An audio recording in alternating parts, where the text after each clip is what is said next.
오늘은 정신을 차립시다 라는 제목을 가지고 데살로니가전서 말씀을 함께 보도록 하겠습니다. 여러분, 한국교회에 수많은 이단들이 있습니다. 수많은 이단들이 있는데 이 이단들이 많이 있음에도 불구하고 우리는 보통 이단들이 있구나 이렇게 생각하지 별로 주의를 기울이지 않습니다. 근데 그러다가 관심이 높아지는 때가 있습니다. 언제냐 하면 이 이단들로 인해서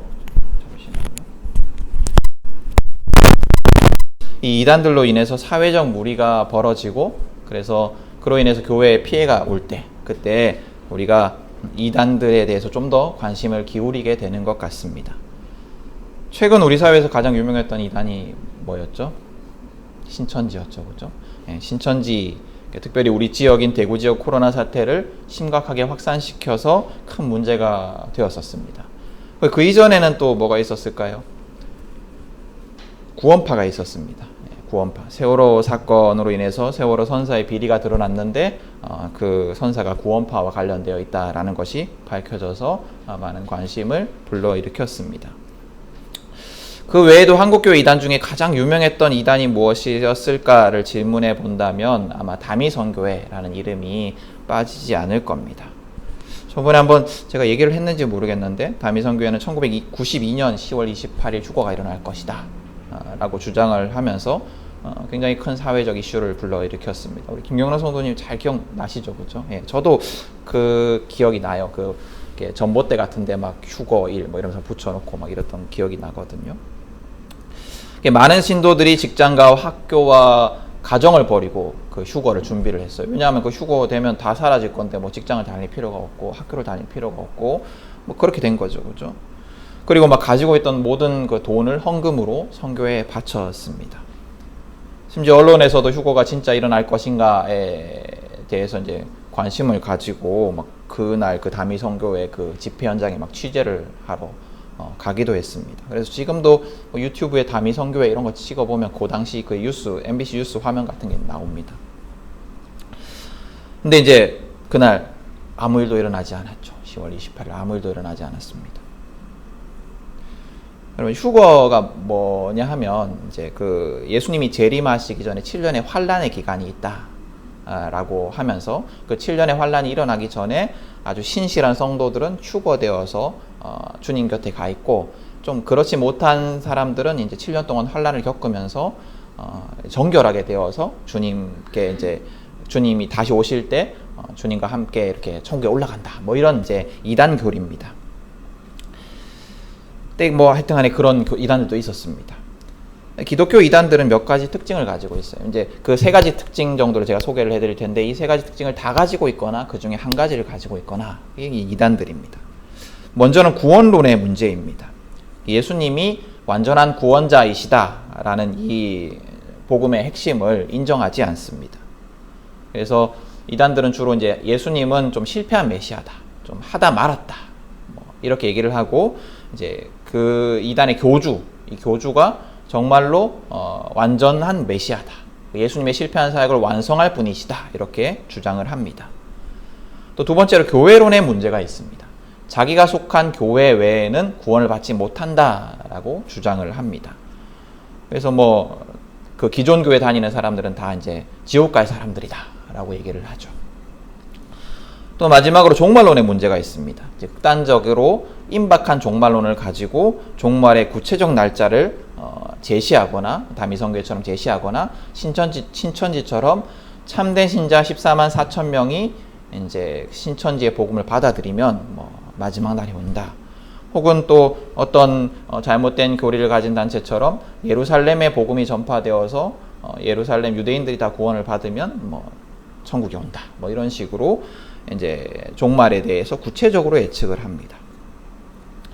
이단들의 교리 중에서 많은 사람들을 현혹시키고 많은 사람들에게 영향을 주는 교리가 뭐냐면 이 종말론이에요.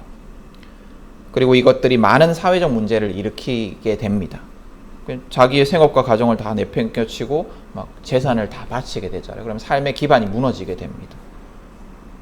그리고 다미선교회 같은 경우에도 정말로 직장, 학교 다 때려치우고 또 심지어는 거기 가서 이제 직장과 학교를 때려치우고 거기 가서 있으려고 하니까 가족들이 반대를 하니까 자살을 하고 여러 가지 사건들이 벌어졌었거든요. 여담이지만 근데 이제 그 교주는 그 92년 10월 28일에 휴가가 온다 했는데 93년인가 4년인가 그 이후에 만기가 돌아온 국채를 엄청 사가지고 있다가 사기죄로 걸리기도 했었죠.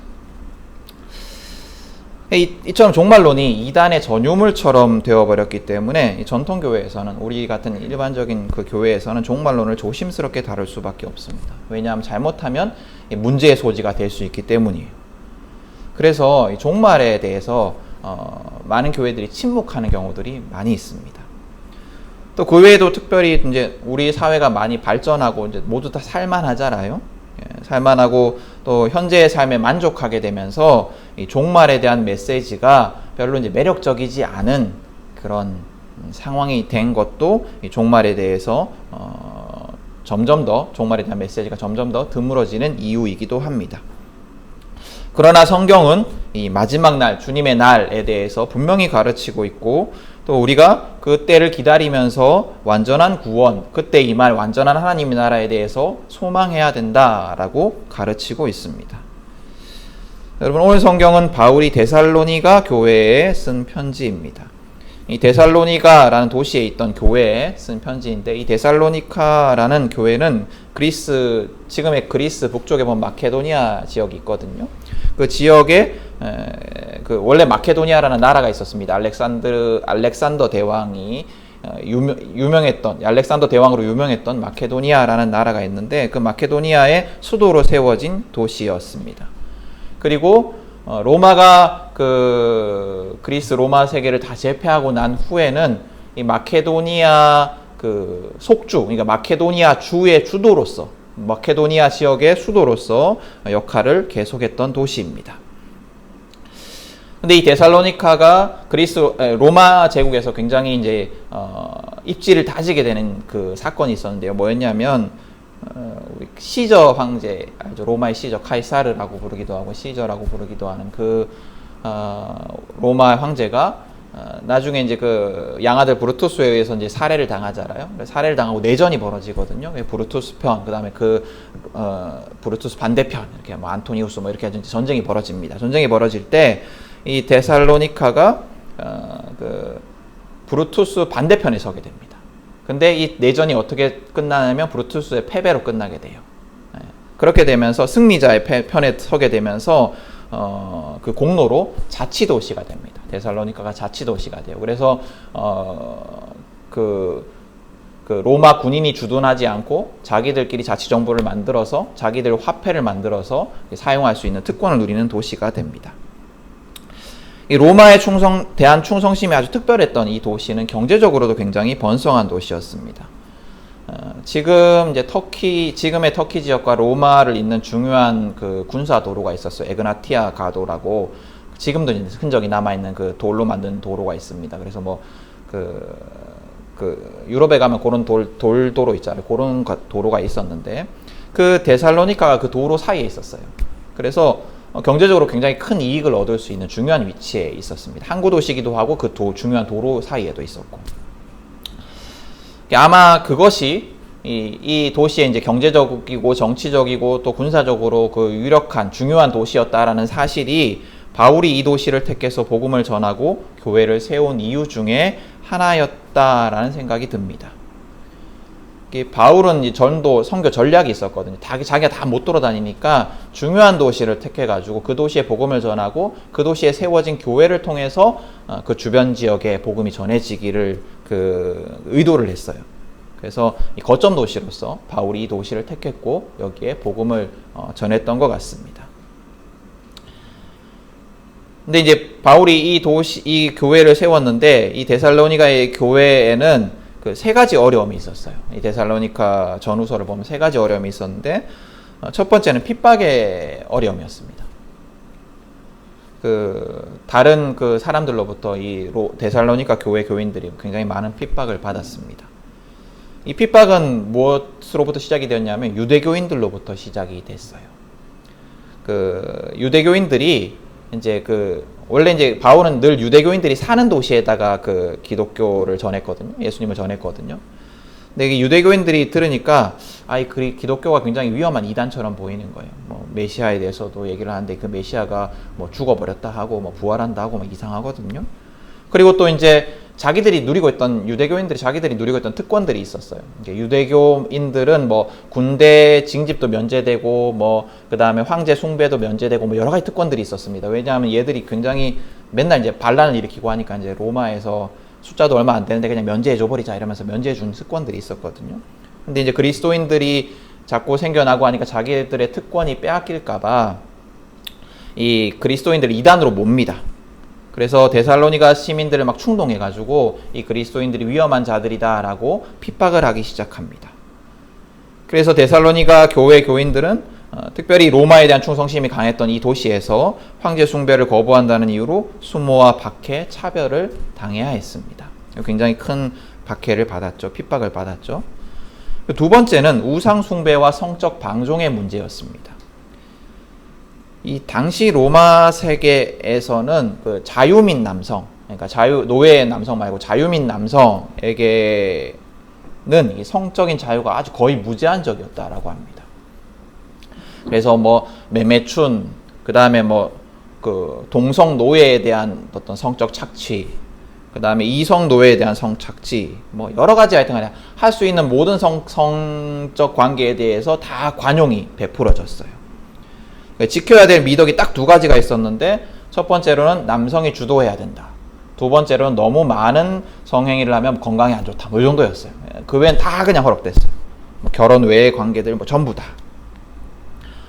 굉장히 성적으로 문란했던 시기였던 거죠. 우리가 그 옛날에 비해서 현대로 올수록 계속해서 막 사람들이 더 막 악해지고 있다, 막 더 막 문란해지고 있다 이렇게 생각을 하지만 사실 인간은 옛날부터 계속 그렇게 악했던 존재였던 것 같아요. 그게 반복되는 거죠. 그리고 이 성적 방종은 우상 숭배와도 밀접한 관련이 있었습니다. 그리스 로마 신들을 섬기는 신전들에서는 공식적으로 그 신전의 거기 제사를 드리는 사람들과 공식적으로 매춘이 이루어졌고 그 성관계가 제사의 일부이기도 했습니다. 예전에 그 비너스 신전에서 이루어졌던 성적 그 제사들 뭐 이런 거 얘기했었던 적이 있었습니다. 그리고 세 번째로는 종말론의 문제였어요. 오늘 읽은 본문에서 이 종말론의 문제에 대해서 특별히 이야기를 하는데 오늘 본문에 이 나타나는 데살로니가 교인들의 질문이 뭐였냐면 종말의 때가 언제 오는가? 언제 종말이 오는가? 라는 질문이었습니다. 여러분 어떤 사람들이 종말의 때를 간절히 기다릴까요? 어떤 사람들이 정말 주님이 빨리 오셨으면 좋겠다 이렇게 기다릴까요? 가난한 사람들. 또 어떤 사람들이 그럴까요? 지금 살기 힘든 사람들, 지금 뭔가 고난과 핍박 가운데 있는 사람들, 뭔가 어려움이 있는 사람들이 그 주님의 날을 간절히 기다립니다. 지금 삶이 좋고 행복한 사람들이 종말의 때를 간절히 바라진 않을 겁니다. 그렇죠? 지금 너무 행복하고 지금이 천국인데 왜 주님의 날을 기다리겠어요? 지금의 삶에 고난이 많고 힘든 사람들이 주님의 날을, 주님이 오시기를 간절히 소망합니다. 그래서 우리 믿음의 선배들도 보면 이제 일제시대 때, 한국전쟁 때, 이럴 때 그 종말에 대한 신앙들이 굉장히 번성했었습니다. 당시 데살로니가 교인들도 많은 핍박과 차별과 고난을 당했다라고 말씀드렸잖아요. 그렇기 때문에 이 마지막 날에 대한 간절함이 있었어요. 주님이 언제 오시는가에 대한 그 간절함이 있었습니다. 마지막 날 주님이 다시 오시면 믿는 자들은 영화로운 몸으로 변화돼서 하나님과 함께 영원한 기쁨과 행복을 누릴 것이기 때문에 그날에 대한 소망이 굉장히 간절했습니다. 그때를 기대하면서 그때를 확신하면서 현재 지금 당하는 고난과 핍박을 견뎌낼 힘을 얻었고 그걸 위해서 그걸 바라면서 이제 살아간 거죠. 고난이 심했기 때문에 핍박이 심했기 때문에 주님의 날에 대한 소망도 굉장히 깊었습니다. 근데 바울은 이 데살로니가 교인들의 질문, 그때가 언제인가에 대한 질문에 대해서 2절에서, 오늘 성경 2절에서 도둑처럼 온다라고 말씀하고 있습니다. 아무도 그때를 알 수 없다. 아무도 예상하지 않을 그때 몰래 온다 라고 얘기를 하는 거예요. 도둑이 언제 들어요? 그죠? 뭐 우리가 예상하는 그 시간에 들지 않잖아요. 그죠? 아무도 예상하지 않을 때 도둑이 들어요. 근데 막 누구나 예상할 수 있고 뭐 이런 시간에 도둑이 든다면 그 도둑은 빨리 전직을 해야 돼. 재능이 없는 거예요, 그죠? 막 뻔한 시간에 들어오면 안 돼요. 다시 말하면 종말의 때, 주님의 날, 주님이 다시 오실 때는 언제냐? 라는 질문에 대해서 바울은 아무도 모른다 라고 대답을 하는 거예요. 아무도 모른다. 근데 그것으로 이제 대답의 끝이 아니었어요. 그때에 대한, 아무도 모르지만 그때에 대한 힌트를 주고 있는데, 오늘 성경에 보면 먼저 사람들이 평안하다, 안전하다 라고 말할 때 온다 라고 힌트를 주고 있습니다. 사람들이 평안하다, 안전하다 라고 말할 때. 여기에서 평안하다 라는 말이 평화다 이런 말하고 똑같은 말이거든요. 근데 이 당시 사람들은 이 말을 들으면서, 평화다라는 말을 들으면서 어떤 단어를 떠올렸냐면 팍스 로마나라는 단어를 떠올렸어요. 로마의 평화라는 단어였어요. 그게 뭐냐면 로마가 그 지중해 세계를 제패하고 그래서 아주 강력한 맹주가 되었기 때문에 아무도 덤비지 않는, 그래서 전쟁이 일어나지 않는 평화의 시기, 로마의 평화, 그래 팍스 로마나라는 시기가 있었습니다. 그래서 그때는 정말로 모든 사람들이 막 모든 사람들은 그렇진 않겠죠. 로마 시민들이 부유해지고 또 평화를 누리고 또 뭐 기근이나 뭐 병에 대해서 걱정하지 않는 시기였어요. 근데 또 반대로 말하면 그때는 부와 사치와 방종이 가득했던 시기였습니다. 그래서 그 팍스 로마나, 로마의 평화, 아무도 종말에 대해서 기대하지 않을 때, 너무 지금이 좋고 너무 지금이 부유하고 너무 지금이 행복해서 아무도 종말에 대해서 기대하지 않고 소망하지 않을 때, 지금이 너무 만족스러울 때, 그때 주님이 오신다라는 겁니다. 우리 삶이 평안하고 우리 삶의 안전함을 느끼고 하는 일이 잘 되고 만족스러울 때 우리는 종말에 대해서 별로 생각하지 않습니다. 종말에 대해 생각하더라도 주님 좀 늦게 오셨으면 좋겠다 라고 생각할 겁니다. 한국 교회의 종말에 대한 메시지가 약해진 이유 중에 하나는 바로 우리가 이제 살만하기 때문에, 잘 살고 교회도 부유해지고. 여러분은 어떠세요? 여러분은 마지막 날에 대한 소망이 있으십니까? 주님이 빨리 다시 오셨으면 좋겠습니까? 초대교인들이 마라나타, 주님 주 예수여 어서 오시옵소서 라고 외치던 그 고백이 여러분들에게 있으십니까? 여러분, 우리가 평안할 때, 그래서 마지막 날에 대한 관심과 소망이 사라질 때 우리는 주님이 다시 오실 그날을 소망해야 됩니다. 우리가 평안할 때, 주님이 더 이상 필요하지 않을 때, 그때 우리는 주님의 날을 다시금 기억하고 소망해야 합니다. 그때를 바라면서 이 세상에 대한 집착을 버려야 됩니다. 세상의 부와 성공과 쾌락에 대한 과도한 관심을 조정해야 됩니다. 다 포기하며 살아가라는 것이 아니고 조정해라는 거예요. 너무 과도하게 집중해 있는 세상의 부와 성공과 쾌락에 대한 그 욕망을 조정하라는 겁니다. 여러분, 우리는 세상의 어떤 것보다 더 좋은 것을 누릴 하나님 나라의 백성입니다. 주님이 다시 오실 때 우리는 세상이 상상할 수도 없는 그 복을 누릴 자들입니다. 그런 우리가 세상의 것에 집착할 필요가 없습니다. 세상의 가치관을 따라서 부와 성공과 쾌락의 기준, 그 세상의 기준에 뒤처질까 불안해할 필요가 없습니다. 우린 늘 그 불안 속에 살아갑니다. 내가 남들보다 뒤처질까? 내 자녀들이 남들보다 뒤처질까? 불안 속에 걱정하면서 정신없이 다른 사람들과 똑같이 부와 성공이라는 목표를 향해서 막 달려갑니다. 저도 그래요. 솔직하게 말씀드리면 저도 그래요. 교회를 바라보면서, 제 미래를 바라보면서 불안할 때가 많이 있습니다. 어떻게 하면 좀 안정될 수 있을까라는 고민을 가지고 살아갑니다. 모두가 다 그래요. 그런데 종말의 소망이 있는 자들은 불안할지라도, 불안하지 않을 수는 없죠. 불안할지라도 그 불안이 우리를 삼키지 못합니다. 왜냐하면 우리는 우리를 지키시는 그 하나님에 대한 소망과 확신이 있고, 또 내가 지금 얻지 못하는 것들보다 더 큰 미래의 상급, 주님의 날에 얻을 그 행복에 대한 확신과 소망이 있기 때문입니다. 지금 좀 못 누려도 괜찮은 사람들이기 때문입니다. 그래서 그 세상의 가치관이 우리를 삼키지 못해요. 그 불안이 우리를 삼키지 못해요. 여러분, 세상의 가치관을 기준으로 불안해하지 마십시오. 하나님은 우리를 예전부터 또 지금까지 또 미래의 영원까지 우리를 지키시는 분이십니다. 우리를 채우시는 분이십니다. 우리가 믿음 안에서 하나님과 함께 살아가면 지금 얻지 못하는 그것 하나님이 주님의 날에 더 큰 상급으로 채워주실 것입니다. 그 소망과 은혜가 우리에게 가득하기를 축복합니다. 주님이 다시 언제 오십니까? 주님이 다시 오실 때가 언제입니까? 라는 질문에 바울은 두 번째로 어떻게 설명을 하고 있냐면 해산의 진통에 대해서 비유로 들면서 설명을 합니다. 해산의 진통을 겪어본 분들이 아무도 없습니다만 우리한테는 저도 없고 근데 이제 들어보면 이 해산의 진통은 그냥 한번 아프다가 애가 나오는 것이 아니고 아프다 말다 이게 이 주기가 이제 이렇게 시작돼서 이렇게 드문드문 오다가 출산할 때가 되면 이게 막 점점 잦아진다 그래요.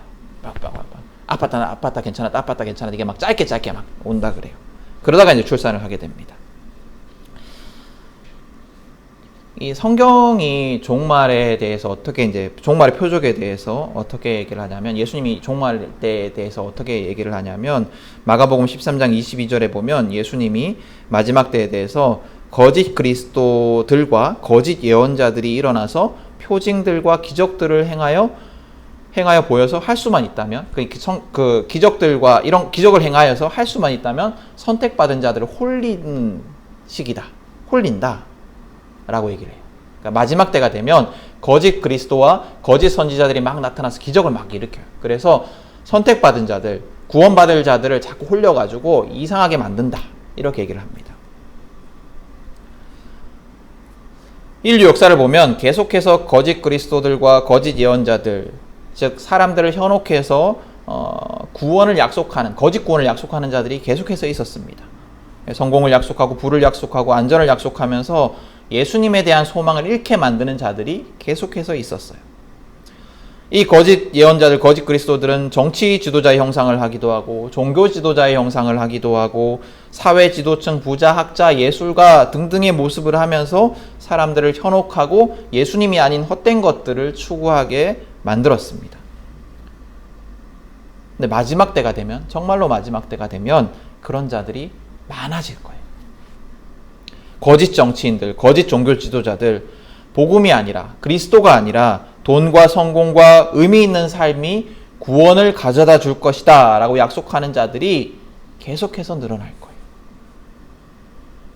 그리스도인들은 그때 그런 자들이 계속해서 막 자주 일어날 때, 그때 거짓 그리스도와 거짓 선지자들에게 현혹되지 말고 주님이 곧 오시겠구나를 생각하며 주님의 재림을 소망해야 합니다. 한국 교회를 바라봐도 거짓 예언자들이 넘쳐납니다. 거짓 목사들이 넘쳐납니다. 교회를 자기 이익을 위해서 수단으로, 자기 이익을 위한 수단으로 전락시켜버리는 교회 중직자들이 너무나 많이 있습니다. 교회와 하나님과 신앙을 이용해서 자신의 정치적 목적을 이루려고 하는 자들도 너무나 많습니다.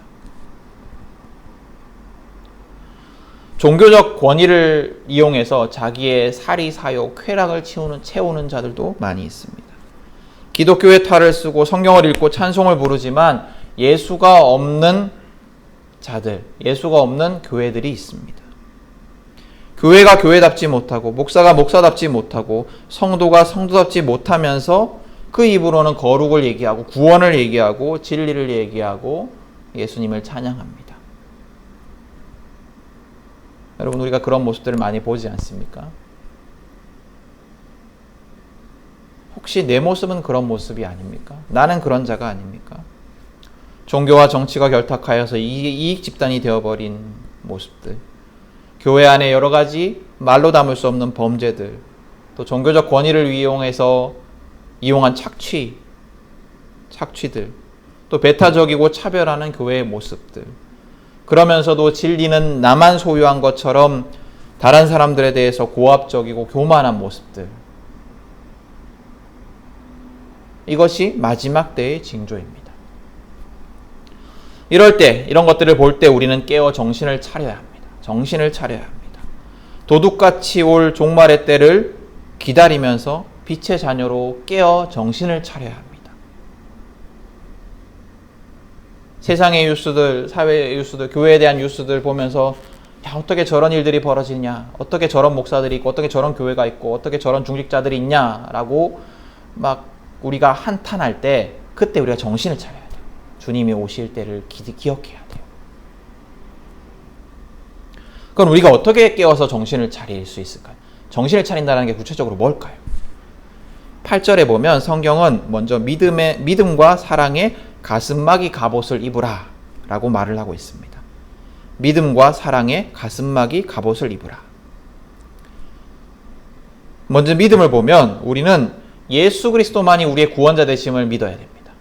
예수 그리스도만이 우리의 구원자 되심을 확신해야 됩니다. 우리는 예수님의 십자가 보혈로 구원받았음을 믿어야 합니다. 여러분, 우리는 죄악으로 인해서 구원의 가망이 없는 자들이었습니다. 그러나 예수님의 전적인 희생과 사랑과 은혜로 구원의 길이 열렸습니다. 하나님과 영원히 함께할 수 없었던 자들이, 하나님으로부터 버림받을 수밖에 없는 자들이 하나님과 영원히 함께 살며 하나님의 자녀로서의 그 놀라운 권세를 누릴 수 있게 되었습니다. 예수님으로 인해서 우리는 이 사실을 믿어야 합니다. 그리고 우리는 이 구원이 하나님의 사랑, 예수님의 사랑으로 인함을 기억해야 합니다. 그렇기 때문에 우리는 하나님을 찬양하며 하나님을 예배하며 하나님의 뜻대로 살기 위해서 애써야 합니다. 우리가 받은 사랑 때문에. 주님의 뜻을 따라서 매일매일 일상을 살아가기 위해서 애써야 합니다. 하나님을 사랑하는 거예요, 그게. 근데 제가 자주 강조하지만 우리가 우리의 능력으로, 우리의 힘으로 그렇게 하나님을 사랑하는 삶을 살아갈 수는 없어요. 우리가 우리의 능력으로 하나님의 뜻을 따라 살아갈 수가 없어요. 여러분들 뭐 성경 말씀대로 살아가 보려고 하면 그렇잖아요. 안 돼요. 그죠? 세상은 인간의 무한한 가능성에 대해서 얘기를 해요. 세상은 사람은 뭔가 다 할 수 있다. 뭐든지 다 할 수 있다. 잠재력을 개발하고 하면 뭐든지 다 할 수 있다라고 얘기를 하지만 여러분, 인간의 죄는 결코 약하지가 않습니다. 악은 아주 강력해요. 그래서 인간이 하나님의 뜻대로 살아갈 수 없게 만듭니다. 그러나 우리가 예수님의 십자가로 나아가서 그 십자가의 은혜를 의지하면 악보다, 그 강력한 악보다, 그 강력한 죄보다 더 강한 하나님, 누구도 대적할 수 없는 하나님이 우리 안에 역사하십니다. 성령 하나님이 우리의 삶 속에 놀라운 일을 일으키셔서 우리가 하나님의 뜻대로 살아갈 수 있게 만들어 주십니다. 하나님의 뜻대로 살아가는 삶, 그 삶이 결코 쉽지는 않습니다. 우리가 많이 포기해야 되고 우리가 많이 결단해야 되고 또 자주 무너지는 삶일 겁니다. 그러나 하나님을 믿고 신뢰하며 의지하고 살아가면 그 삶이 반드시 이루어질 것입니다. 또 하나님을 사랑하는 삶, 하나님의 뜻대로 살아가는 삶은 이웃을 사랑하는 삶과 다르지 않습니다. 우리는 차별받는 이웃, 착취당하는 이웃, 어려움에 처한 이웃을 외면해서는 안 됩니다. 그들을 사랑하는 삶을 살아야 합니다. 아까 광고 때도 말씀드렸지만 전태일 열사가 노동법 준수를 외치며 분신한 지 50년이 지났습니다만 아직도 우리 사회 불공정은 여전합니다. 전태일 열사가 대구 출신이거든요. 이분이 대구 출신인데 서울에 가서 일을 하셨는데 기독교인인 건 몰랐는데 제가 올려드린 영상 한번 보시면, 다큐멘터리 한번 보시면 여러분들에게도 또 여러 가지 의미가 있을 것 같습니다. 불공정은 여전해요. 독재 시대를 지나서 민주정권들이 들어선 지 오래되었지만 그 차별은 여전합니다. 또 빈부의 격차는 더 심해지고 인종, 종교, 성별, 신념 등등의 이유로 차별받는 사람들이 여전히 많이 있습니다. 우리는 그들을 사랑하는 삶을 살아야 합니다. 깨어서 사회를 바라보고 정신을 차리고 이웃을 사랑해야 합니다.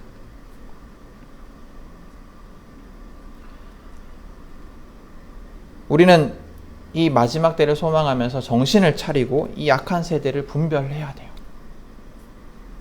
근데 이 악한 세대를 분별하라 이런 말이 주로 이제 어떤 사람들이 쓰냐면 이제 막 그 음모론자들처럼 막 프리메이슨이 막 정치 사회 문화에 침투돼 있고 막 그래서 뮤직비디오 같은 데 보면 눈알 이렇게 나온다.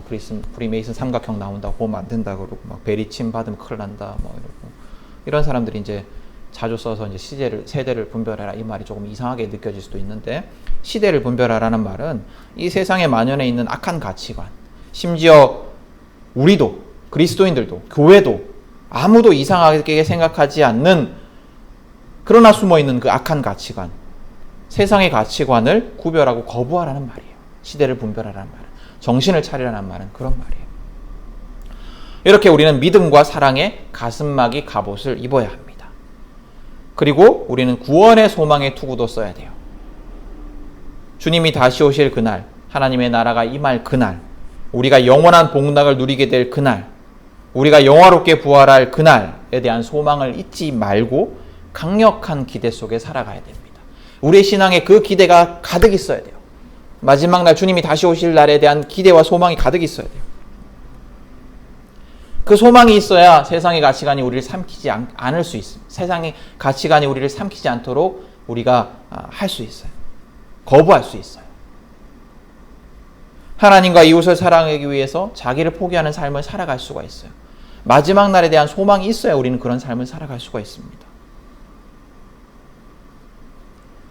여러분, 우리는 마지막 날을 소망하는 자들이어야 합니다. 주님이 다시 오실 그날, 악으로 왜곡된 이 세상은 완전히 회복될 것입니다. 모든 죄악과 부조리와 가난과 억울함과 착취와 슬픔과 질병들이 사라질 것입니다. 주님은 그날을 약속하십니다. 주님이 다시 오시겠다라고 말씀하셨습니다. 우리는 그날을 기대하고 소망하며 오늘을 살아가는 자들입니다. 우리가 세상의 강력한 가치관과 유혹에 정복되지 않기 위해서는 우리는 주님의 재림을 늘 기억하고 소망해야 합니다. 안 그러면 세상의 가치관에, 세상이 말하는 그 불안에 넘어갈 수밖에 없어요. 그렇지만 우리가 마지막 날에 대한 소망이 있기 때문에, 그 영원한 복락에 대한 소망이 있기 때문에 지금 이것 하찮게 여길 수가 있는 거예요. 여러분, 주님이 우리의 구원자 되심을 믿으십시오. 하나님과 이웃을 사랑하십시오. 그리고 주님이 다시 오실 날을 기대하며 소망하십시오. 그렇게 깨어있을 때, 정신을 차리고 있을 때, 우리는 등불을 준비해서 준비한 그 신부들처럼, 기름을 잘 준비한 신부들처럼 하나님과 함께, 예수님과 함께 영원한 영광을 누릴 수 있게 될 것입니다. 이 은혜, 마지막 날에 대한 소망을 가지고 살아가는 자들에게 임하는 이 은혜가 이 말씀을 듣는 우리 모두에게 임하기를 축복합니다. 우리 눈을 감고 함께 이 말씀을 묵상해 봤으면 좋겠습니다.